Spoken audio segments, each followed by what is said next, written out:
우리가 인터넷이 발달되기 전에는 지역마다 있는 교회, 작은 교회든 큰 교회든 담임 목사님 말씀, 그게 제일 좋은 줄 알고 듣고 그 말씀 따라 살고 그 말씀 따라 헌신했던 그 모습들 봅니다.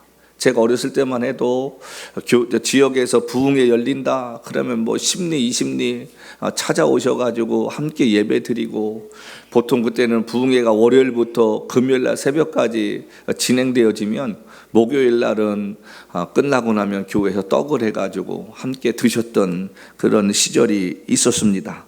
근데 문제는 세월이 좋아지고 기술이 발달하다 보니까, 인터넷이라는 것이 엄청나게 이렇게 발전하다 보니까 이제는 꼭 교회 가지 않아도 내가 원하는 목사님 스타일, 내가 원하는 말씀을 들을 수 있는 그런 기회가 점점 많아졌다는 사실입니다.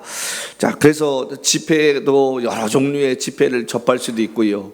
강의도 여러 모양 또 여러 특성의 소식들을 들을 수 있게 되었다는데, 문제가 하나가 생겼습니다. 우리가 그렇게 많이 듣고 많이 은혜를 받는다고 하는데, 우리의 믿음이 정말 예전처럼 갈급하고 내가 은혜 받던 그 시절이 있었잖아요. 눈물 콧물을 흘리면서 주 앞에 내가 이렇게 살겠다고 했던 그때의 마음과 동일하냐 하는 사실입니다. 사람이요, 예수 믿으면서 제일 중요한 게 뭐냐면 이게 바뀌지 말아야 되는데, 상황에 따라서 업앤다운하는 그 모습들 제가 늘 성경 볼 때마다 느끼는 게 뭐냐면, 우리가 히브리서에 있는 말씀처럼 하나님은, 예수님은 어제나 오늘이나 영원토록 동일하시다. 그러면 2000년 전에 믿었던 주님이나 지금 우리가 믿는 주님 다 똑같잖아요. 그러면 그들이 드렸던 예배 열정과 정말 순교를 각오하면서 살았던 그 믿음의 열정도 우리가 똑같아야 되는데, 우리가 귀는 높아져 가는데 성경적 지식은 많아지는데 우리의 믿음의 열정과 헌신과 또 본질적인 그 신앙의 모습이 그렇게 뜨거워지는 거 있는가 하는 사실입니다. 아니, 우리의 7, 80년대 주님을 섬기던 부모님 세대나 지금이나 역사하시는 주님은 똑같지 않습니까? 그러면 예수 믿는 우리가 회복이 돼야 되고, 정말 그 믿음을 잃지 않고 초심을 잃지 않고 살다가 가야 되는데, 많은 사람들이 환경에 따라서 여건에 따라서 변화되고 변질되고 있다는 사실입니다. 우리가 신앙의 영적으로는 비만해져 갔는데 삶은 따라가지 못하는 영적인 성인병에 걸린 사람들이 얼마나 많이 있습니까? 저는 그래서 예배도 그렇게 생각을 해요. 언제부턴가 우리 예배가 너무 화려해졌다고 생각하지 않습니까? 우리 예배당에 오면 하나님의 임재하심이 계신 같은 거룩함이 좀 있어야 되는데, 이게 예배당인지 공연장인지도 구별도 안 되고요. 우리가 예배드리는 사람의 옷 태도도 마찬가지지 않습니까? 여러분들 한번 생각해 보십시다. 트럼프 대통령이 그럴 리 없겠지만 저와 여러분을 백악관에 한번 초청한다고 하면 이렇게 옷 입고 예배 안 드릴 거 아니에요. 아니, 우리가 편하게 옷을 입을 수 있을지 몰라도 분명히 백악관 들어갈 때에 그쪽에서 코디가 잘못됐기 때문에 들어갈 수 없습니다. 이 옷 가지고는 입고 갈 수 없습니다. 그러면 세상적인 유명한 사람 앞에서도 우리가 그런 적식을 갖춰야 되는데, 만군의 하나님 앞에 예배드리는 우리의 그 모습들이 좀 달라져야 되지 않겠습니까? 아무리 세상이 변해도 저와 여러분의 마음, 예배드리는 마음가짐만큼은 하나님 앞에 늘 두렵고 떨리는 마음 가지고 살아야 되지 않을까.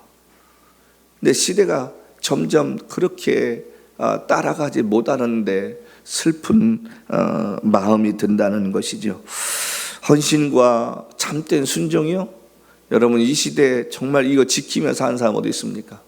제가 볼 때는 지금 시대나 사사시대나 다를 게 뭐가 있을까? 자기 생각에 오르면 그렇게 행하는 거예요. 그러고 나서 뭐 이해를 해달라는 둥, 뭐 상황이 어쩔 수 없었다는 둥 사람들 이야기하지 않습니까? 근데 제가 늘 사람들한테 하는 말이 있어요. 나는 얼마든지 이해할 수 있다고, 나도 그렇게 생각할 수 있다고. 중요한 거는 우리 주님도 그렇게 생각하느냐, 우리 주님도 그렇게 생각하느냐, 전 그게 중요하다. 늘 제가 이렇게 얘기를 합니다. 여러분, 목사를 이해시키려고 하지 말고 주님을 이해시키려고 하는 삶이 돼야 되지 않겠습니까? 사람 눈치를 보는 게 아니라 우리가 하나님 눈치 보며 살아야 되지 않겠습니까? 사람은 속일 수 있습니다. 사람의 마음은 새치혀로 얼마든지 감동시키고 내가 생각하는 대로 바꿔놓을 수 있습니다. 그런데 우리 주님도 그렇게 바꿔놓을 수 있느냐는 거예요. 우리의 삶의 기준은 누구를 변화시키고 이해시키는 게 중요한 게 아니라 하나님 보시기에 괜찮은 사람인가, 하나님 보시기에 괜찮은 일인가를 늘 생각하며 사는 우리가 돼야 되지 않을까 하는 그런 생각을 갖습니다. 여러분, 설교해도요, 자기가 듣고 싶은 내용만 듣습니다. 그리고 그 말씀 따라 살려고 하기보다는 의지도 별로 없어요. 이게 우리를 슬프게 하는 겁니다. 말씀이 나를 변화시켜야 되는데 그 말씀이 나를 변화시키는 능력을 잃어버리고 사는 게 이 시대의 우리들의 모습이라고 생각합니다. 성도도 바뀌려 하지 않고 목회자도 하나님 두려워하는 마음이 점점 사라지는 것 같은 슬픈 시대에 우리가 살고 있습니다. 코람데오라는 말 있잖아요. 하나님 앞에 서 있다. 하나님 앞에. 여러분, 우리가 하나님을 두려워하며 사는 삶은 삶의 우선순위가 당연히 하나님 되지 않겠습니까? 하나님이시라면, 하나님 입장에서 보면 어떠실까? 제가 이 말씀을 준비하다가 갑자기 뜬금없이 롯이라는 사람이 생각이 났어요. 자, 아브라함과 동일하게 나왔습니다. 동일하게 아브라함과 여정을 걸어가면서 아브라함과 함께 하시는 하나님을 그가 보았을 거 아닙니까? 자, 그런데 마지막 갈림길이 어디서 시작되냐면 소돔과 고모라 성 앞에 서 있습니다. 참, 아브라함도 마음이 넓지요. 아니, 자기가 삼촌이잖아요. 그러면 롯의 입장에서도 이거 삼촌 먼저 정하세요. 그렇게 양보를 해야 되는데, 자, 네가 우측으로 가면 내가 좌측으로 가고, 네가 동으로 가면 내가 서로 가겠다. 자, 네가 먼저 정해라. 그랬더니 롯이 가만히 보니까 소돔과 고모라 성이 너무 멋있게 잘 져 있고, 거기 보니까 에덴 동산과 같고 애국과 같았더라. 자, 그래서 거길 들어갔어요. 자, 아브라함은 황량한 그 광야 땅에서 장막을 치고 삽니다. 세월이 좀 지나지 않았겠습니까? 자, 롯이라는 사람이 그곳에 살면서 거기 사람들과 동화되어 살다 보니까 애시당초 하나님도 모르던 사람이지만 하나님은 그 성을 멸하기 전에 아브라함 때문에 롯을 한 번 더 생각하십니다. 하나님께 드리는 기도 때문에 롯을 살리고자 천사를 보냈다는 거지요. 자, 그러면 지나온 세월 동안에 롯의 삶이 어땠느냐 말이에요. 지가 원하고 바라는 그 땅에 들어갔으면 잘 살고 남부럽지 않게 살아야 되는데 오히려 그 동네 사람들한테 어떻게 해요? 인정받지 못하고 삽니다. 말에 영향력도 없었어요. 예, 천사가 왔을 때 내어놓으라 하는데도 사람들이 롯의 말도 듣지 않았습니다. 자, 근데 반대로 아브라함은 그 바깥에 황량한 땅에 살지만 하나님이 그와 함께 하셔서 그의 기도를 들으시고 어떻게 하든지 롯을 살려보시려고 하시는 그 하나님의 사랑의 모습이 보이는데 사위들은 농담으로 들었습니다. 롯은 아내를 잃어버렸습니다. 자, 딸과 동침해서 이방인 족속을 낳았다는 거 압니다. 그게 축복입니까? 잘 살고자 들어갔지만 그곳에서 사는 그 삶이 축복이느냔 말이에요. 그게 사람의 인생은 끝에 가봐야 알지 않습니까? 끝에 하나님이 함께 하시는 사람이었는지 안 했는지 살아가는 과정 가운데는 얼마든지 인간적인 방법으로 살 수 있지만 말년에 하나님 앞에서 그의 삶이 아름다웠는가, 그의 삶이 흔적이 남았는가, 그걸 보면 그 사람의 인생의 여정을 알 수 있다는 것입니다. 이 시대에 우리에게 정말 필요한 것이 뭘까요? 여러분, 왜 주일날 와서 예배드립니까? 그리고 설교는 왜 듣습니까? 솔직하게 제가 목사 입장에서 느끼는 게 뭔지 아세요? 이 시대에 목사가 왜 필요할까?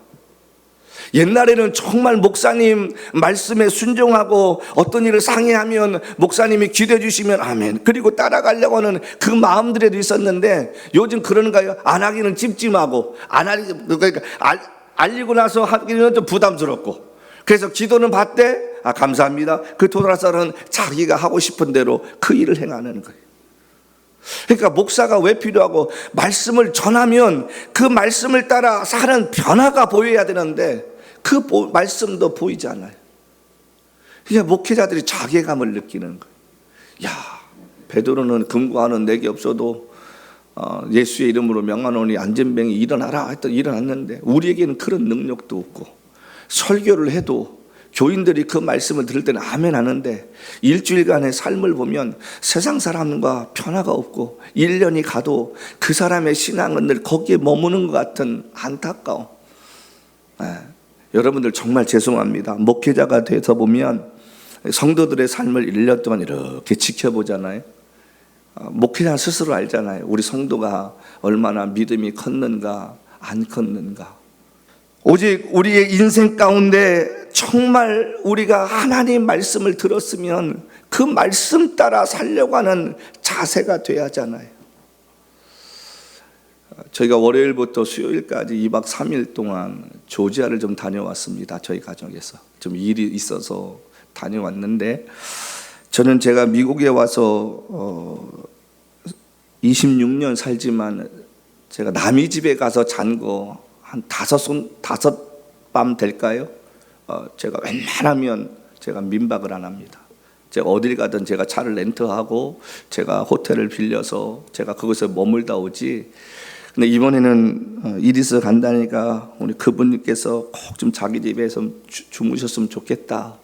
그래서 제가 불편하지만 그래 자자. 이틀을 머물렀는데 저하고는 26년직이 되는 집사님이십니다. 가정이 깨어져서 혼자 살고 계시는데 제가 종종 조지아 갈 때마다 차 한잔 하면서, 목사님, 나 남은 인생 목사님 옆에서 함께 신앙생활 할 수 있도록 좋은 남자 좀 만나게 해주세요. 그래서 알았다고 기도하자고 한 지가 벌써 세월이 참 많이 흘렀습니다만, 제가 이틀 동안 그 집에 머물면서요, 이런 생각을 해봤습니다. 바울의 삶이 이랬었겠구나. 지역마다 가서 그리운 사람들과 함께 만나서 이 지역에서 하나님께서 이런 일을 행하셨고 이런 은혜를 나누게 하셨고, 이렇게 해서 또 성도들에게 은혜를 주고 격려해 주고 밥 한 끼 얻어먹고 떠나가는 그런 삶이었겠구나. 근데 둘째 날 저녁에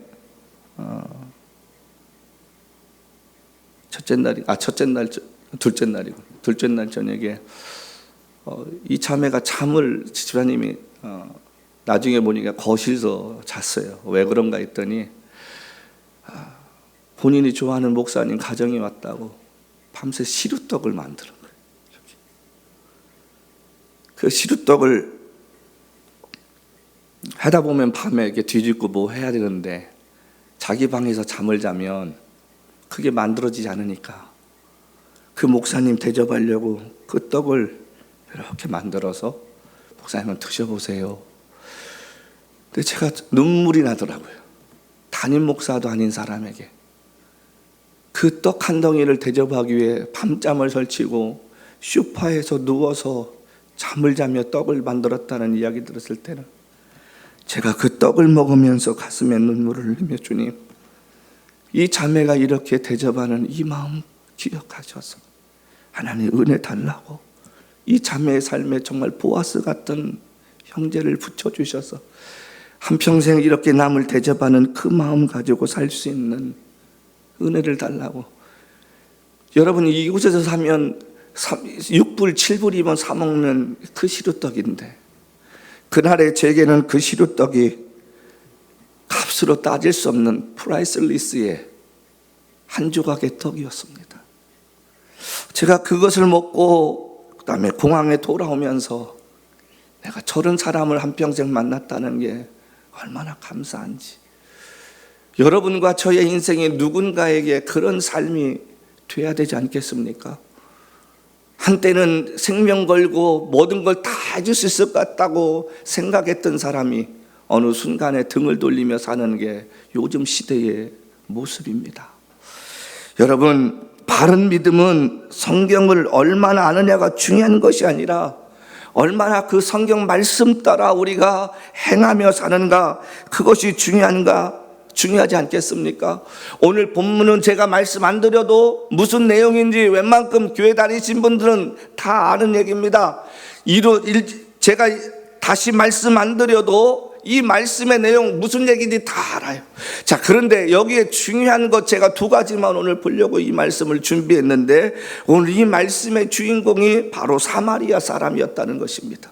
이 말씀의 시작이 왜 시작됩니까? 율법사들이 예수님을 시험해서 어떻게든 고꾸라뜨리려고 예수님께 이런 질문을 하는데 뭐라고 합니까? 내가 무엇을 하여야 영생을 얻겠습니까? 여러분, 여기서 영생 얻는다는 말을 질문을 이 사람들이 던집니다. 중요한 것입니다. 그랬더니 예수께서 두 가지를 말씀하시는데, 첫 번째로 영생을 얻으려면 하나님을 사랑하되 마음과 뜻과 힘을 다하여 너희 하나님을 사랑하라는 말이에요. 이 부분은 오케이, 우리 각자가 할 수 있는 부분이니까 그렇다고 하십시다. 자, 두 번째 주님이 하신 말씀이 뭐냐면 여기 이렇게 말씀하십니다. 또한, 그 또한이 무슨 말입니까?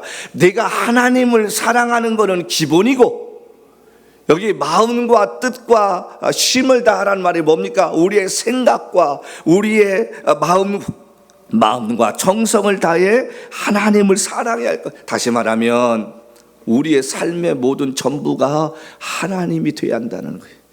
그분을 향한 포커스가 맞춰져야 한다는 거예요. 그리고 두 번째는 그것 위에, 이런 말이에요.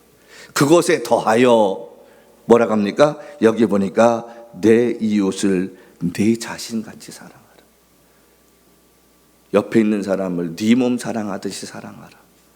그러니까 네가 네 자신을 위해 옷 사 입는 것만큼 옆 사람도 좀 신경 쓰고, 네가 좋은 거 건강을 위해서 먹는 것처럼 옆 사람 건강을 위해서도 네가 뭘 좀 사주고 비타민이라도 좀 보태주고 하라는 그런 이야기입니다. 자, 우리 여러분 생각해 보십시다. 우리가 얼마나 이기적인 사람입니까? 내가 어려울 때는 누군가가 나를 좀 도와줬으면 좋겠다고 생각합니다. 누군가가 나에게 좀 물질 좀 주지, 누군가가 나에게 좀 힘을 좀 보태주지, 우리가 그렇게 도움 얻으려고 했습니다. 여러분, 나를 돕는 사람은 부자일 수도 있습니다. 어려운 사람일 수도 있습니다.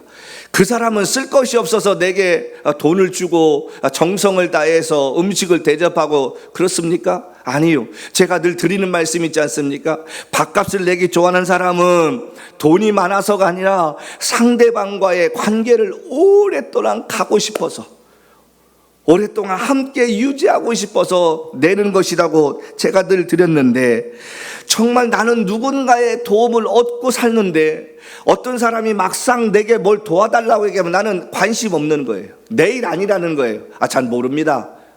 저는 관계 없습니다. 상관 안 해요.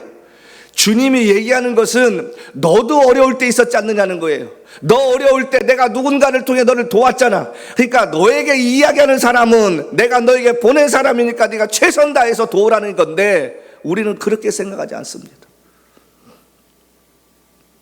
우리는 누군가가 내게 얘기하면 내가 싫으면 안 해요.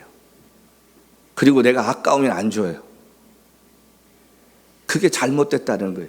그게 우리들의 모습 아닙니까? 여러분 한번 스스로 생각해 보십시오.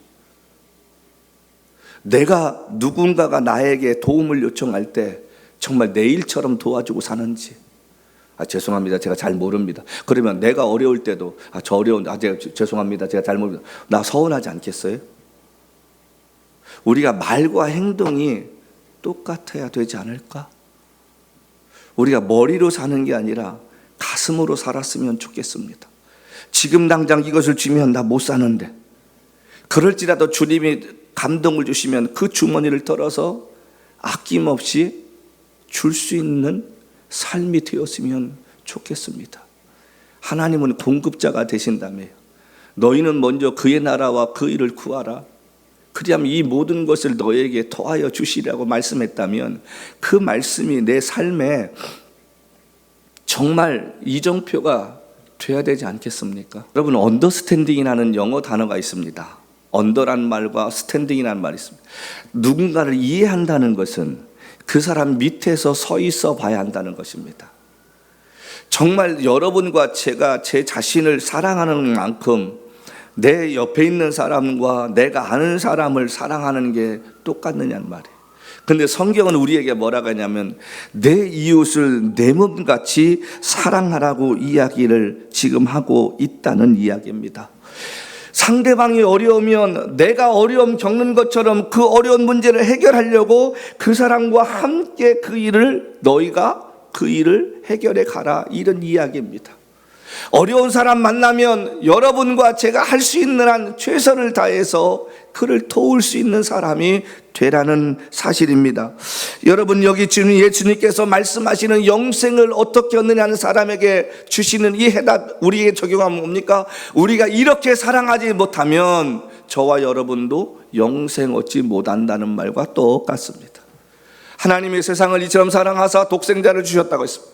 그러면 우리가 그 독생자를 믿으면 우리 안에 하나님의 사랑이 있고 그 사랑을 가지고 남을 사랑하는 것이 마땅한 것이고 그것이 구원받은 자의 삶의 모습이라는 거예요. 왜? 하나님이 우리를 사랑해 주셨기 때문에 라는 사실입니다.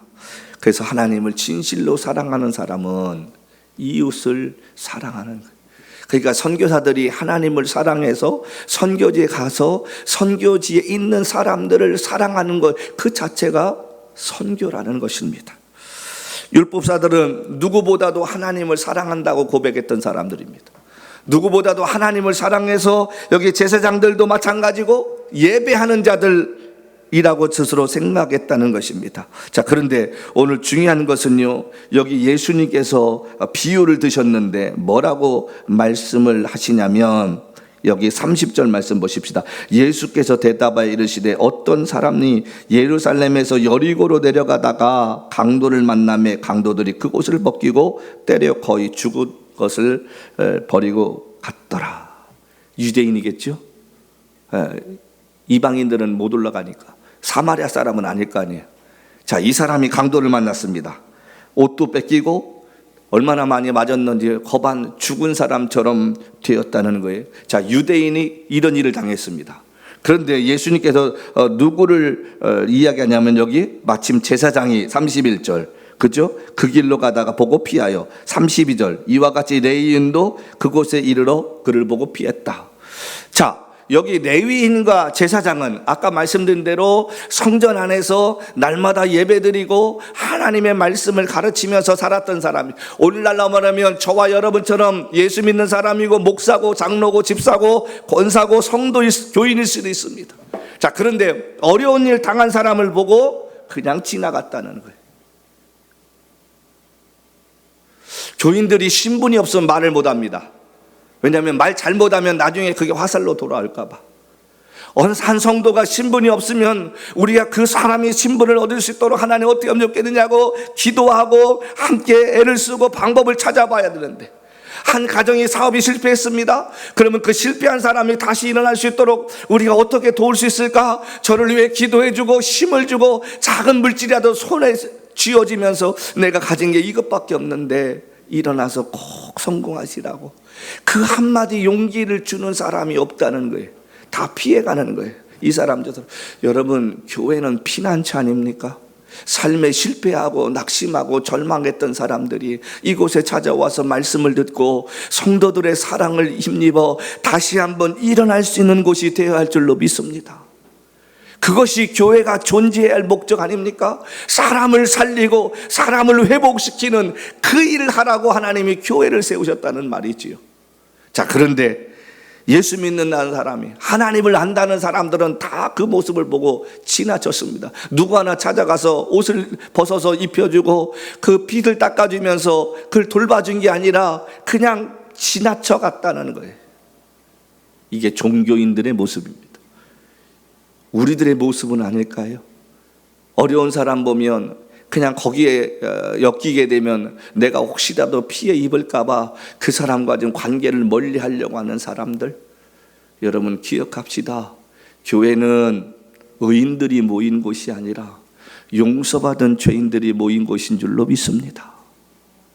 용서받은 죄인들이, 못나고 부족하고 세상에서 다 손가락질하는 사람이라도 그 누군가가 우리 교회에 들어오면 이곳이 영적 도피성이 되어서 우리가 말씀으로 그를 보호해주고 사랑으로 그를 보호해줘서 그가 이곳에서 하나님 만나서 다시 일어날 수 있는 용기를 줄 수 있는 곳이 되어야 할 줄로 믿습니다. 자, 그런데 중요한 것은 주님이 그 다음에 뭐라고 합니까? 여기 33절 말씀에 이렇게 말합니다. 어떤 사마리아 사람은 여행하는 중 거기 이르러 그를 보고 불쌍히 여겨 가까이 가서 기름과 포도주를 그 상처에 붓고 싸매고 자기 짐승에 태워 주막으로 데려가서 돌보아 주니라. 이튿날 그가 주막 주인에게 데나리온 2를 내어주며 이르되 그 사람들을 돌보아 주라. 비용이 더 들면 내가 돌아올 때까지 갚으리라 하였으니. 자, 우리가 한 대로 사마리아 사람들은 이스라엘 사람들에게 개보다도 못한 취급을 받던 사람들이었습니다. 사람 같지 않게 여겼던 사람이었습니다. 자, 그런데 그런 사람이 지나가다가 유대인을 보고 그의 상처를 싸매주고 나귀에다가 그를 태워서 자기는 걸어가면서 주막에다가 모셔놓고 치료를 부탁하고 돌아올 때 돈이 더 들면 주겠다고 약속까지 하는 자기의 거룩한 희생을 지금 하고 있다는 것입니다. 그의 형편도 넉넉지 않았을 텐데 자신의 것을 희생하면서 자신을 미워하는 유대인 그 강도 맞는 사람을 치유해주고 있다는 것입니다. 사람은 차별받는 것이 아니라 구별되어야 되지 않겠습니까? 교회는 사람을 어떤 계급이나 신분이나 지위나 가지고 있는 것 가지고 차별하는 것이 아니라 그의 직분에 따라서 구별받는 곳이 되어야 할 줄로 믿습니다. 자, 그러면서 주님이 뭐라고 하십니까? 여기 말씀에 내 생각에는 이 세 사람 중에 누가 강도 만난 자의 이웃이 되겠느냐? 자, 주님이 묻습니다. 율법사가 머리가 팽팽팽 돌지 않습니까? 자, 그랬더니 뭐라고 하냐면 이렇게 말합니다. 자비를 베푼 자니다. 자기 입으로 사마리아라는 말을 꺼내기가 불경스러웠던 거예요. 그러니까 뭐라고 그래요? 사마리아 사람입니다라고 하면 좋을 텐데 끝까지 자존심 지키면서 뭐라 합니까? 자비를 베푼 사람, 그 사람이 이웃이나이다. 아직도 지금 주님이 하시는 그 질문의 핵심을 이 사람이 이해를 하지 못합니다. 그랬더니 예수께서 뭐라고 그랬어요? 여기 가니까 너도 이와 같이 하라. 이 아침에 제가 드리고 싶은 결론이 이 말입니다. 우리에게 필요한 말씀, 너도 이와 같이 하라. 37절 말씀은 우리에게 뭐라고 합니까? 너도 이와 같이 하라. 여러분, 믿음은 행함이 뒤따라야 됩니다. 야고보서가 우리에게 가르쳐 주는 게 뭐라고 가르쳐 줍니까? 행함 없는 믿음은 죽은 것이다. 행함 없는 믿음은 종교인에 불과하다는 사실입니다. 저와 여러분이 깨달았으면 그 깨달은 대로 살아야 되지 않겠습니까? 내가 손해볼지라도 그 깨달은 대로 살으라는 거예요. 내 옆에 어려운 사람이 있습니까? 그러면 그 사람을 위해서 내가 줄 수 있는 만큼 주라는 거예요. 여러분과 저의 옷장을 열어보십시다. 안 입는 옷이 얼마나 많습니까? 서랍을 열어보십시다. 저와 여러분이 필요하지 않은 액세서리 얼마나 많습니까? 저와 여러분의 삶 가운데 넉넉해서 주는 게 아니지 않습니까? 정말 다른 사람을 구제하는 사람들 보면요, 자기가 넘쳐나서가 아니라, 자기가 여유 있어서가 아니라 자기 것을 나누는 것입니다. 그게 진정한 사랑이라는 거예요. 제게 가끔씩 제가 누군가에게 어려운 사람을 돕자고 하면 두 종류의 사람을 보게 됩니다. 한 사람은 제 일처럼 도와주려고 한 사람이 있습니다. 제가 뭐라고 말만 하면 앞뒤 따지지 않고 그냥 그렇게 하겠노라고, 그렇게 해서 제가 나중에 묻습니다. 왜 그때 한 번이라도 왜냐고 묻지 않았냐고. 그랬더니 그 하는 말이 목사님이 하자매요. 저는 그 말이 너무 고마운 거예요. 두 번째 종류의 사람은 부담을 느끼며 자기는 모른다고 말합니다. 저희 아내가 하도 오랫동안 칼질하고 애를 보다 보니까 오른팔이 좀 잘 못 써요. 약을 바르고 먹어도 아직도 그래요. 그래서 후배 목사님 한 분이 한의대를 졸업해서 이제 시험을 치르기 바로 전인데 이야기를 했더니 3번 저희 집에 와 주셨는데 며칠 전에는 밤 8시에 같이 오신 거예요. 오셔가지고 침을 놔주시고 뜸을 뜨시고 비가 오는 그 밤에 찾아와 주셔서 그 사랑을 주고 가는데, 돌아가면서 목사님 감사합니다. 뭘 이렇게 저희가 사례를 했더니 안 받아요. 그래서 저희가 작은 그냥 뭐 상추부터 시작해서 이렇게 해서 이것밖에 없다 해도 얼마나 그 사모님이 행복하게 하고 하시는지. 여러분, 그게 친구 아닙니까? 그게 믿음의 동역자 아닙니까?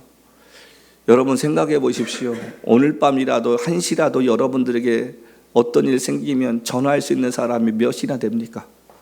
그리고 그 전화했을 때 득달같이 내일처럼 찾아와 줄 수 있는 사람이 몇 명이나 되십니까? 반대로 내가 그런 사람이 돼야 되지 않겠습니까? 누군가가 나에게 도움을 요청하면 내일처럼 내가 최선을 다해서 도우려고 하고 달려갈 수 있는 그 사랑의 마음이 있어야 되지 않겠느냐 하는 이야기입니다. 주님은 다른 말 하지 않으셨습니다. 네가 생각할 때는 누가 강도 만난 자의 이웃이 되겠느냐는 그 말씀 앞에 율법사가 이야기할 때 자비를 베푼 자니이다. 그럼 너도 그렇게 행하라는 거예요. 저와 여러분의 삶의 신학적인 이야기, 무슨 교리적인 이야기, 무슨 성경적인 이야기가 중요한 게 아니라 어려움 만난 사람을 만나면 내일처럼 너도 이와 같이 행해라는 것입니다. 여러분, 우리가 그런 사람이 되었으면 좋겠습니다. 어렵고 힘든 사람 내게 찾아와 이야기하면 내가 할 수 있는 모든 것들을, 내가 동원할 수 있는 인맥이 있다면 동원해서라도 그 사람이 어려움을 좀 해결해 줄 수 있는 그런 사람이 되었으면 좋겠습니다. 왜냐하면 저와 여러분이 힘들고 어려울 때, 예수님 나 좀 도와달라고 할 때 주님은 주저없이 우리를 도와주지 않으셨습니까? 그래서 오늘 여기까지 우리가 왔지 않습니까? 그러면 그 받은 사랑을 그대로 좀 실천할 수 있는 그 사람들이 되었으면 좋겠습니다. 우리가 주님께로부터 얼마나 많이 거저받고 삽니까? 거저받았으니 거저주라고 하셨는데 따지는 게 얼마나 많아요. 계산하는 게 얼마나 많습니까? 성도 여러분, 우리가 참된 믿음 생활은, 다시 말씀드립니다, 성경의 지식을 알고 깨닫고 원어 몇 개 더 알고 절기 몇 개 더 알고 그게 중요한 것이 아니라 예수님처럼 어렵고 힘든 일 보실 때마다 주저하지 않으시고 그가 유대인이든 사마리아인이든 그 병을 고쳐주시고 그에게 용기와 소망을 주셨던 것처럼 저와 여러분의 삶 가운데 우리에게 도움의 손길을 피는 그 사람들에게 우리가 주저하지 않고 계산하지 아니하고 따지지 아니하고 우리의 것을 나눌 수 있는 그 삶이 되었으면 좋겠습니다. 그래서 그것이 좀 바이러스처럼 퍼져가서 모든 예수 믿는 사람들이 그렇게 이웃을 내 몸처럼 생각하고 어렵고 힘든 일 겪는 자를 찾아가서 위로해주고 함께 울어주고 웃어주며 사는 그 삶, 그것이 예수님을 기쁘게 하는 길이고 그것이 예수님의 제자답게 사는 줄로 믿습니다. 이번 한 주간 기도하며 사십시다. 하나님, 내 도움이 필요한 사람 누구를 만나게 하시든 내가 도울 수 있는 힘을 달라고. 그래서 주님, 내가 물질을 벌을 수 있는 힘을 달라고. 그래서 내가 그것을 가지고 나누며 살 수 있는 사람이 되게 해달라는 기도가 되었으면 좋겠습니다. 돈을 벌어야 할 목적이 나를 위해 쓰는 것이 아니라 내게 도움을 요청하는 그 사람에게 내가 원없이 나눌 수 있는 사람이 될 수 있도록 내게 능력을 달라고, 힘을 달라고 고백하며 사는 복 있는 한 주간 되시기를 주님으로 간절히 부탁합니다.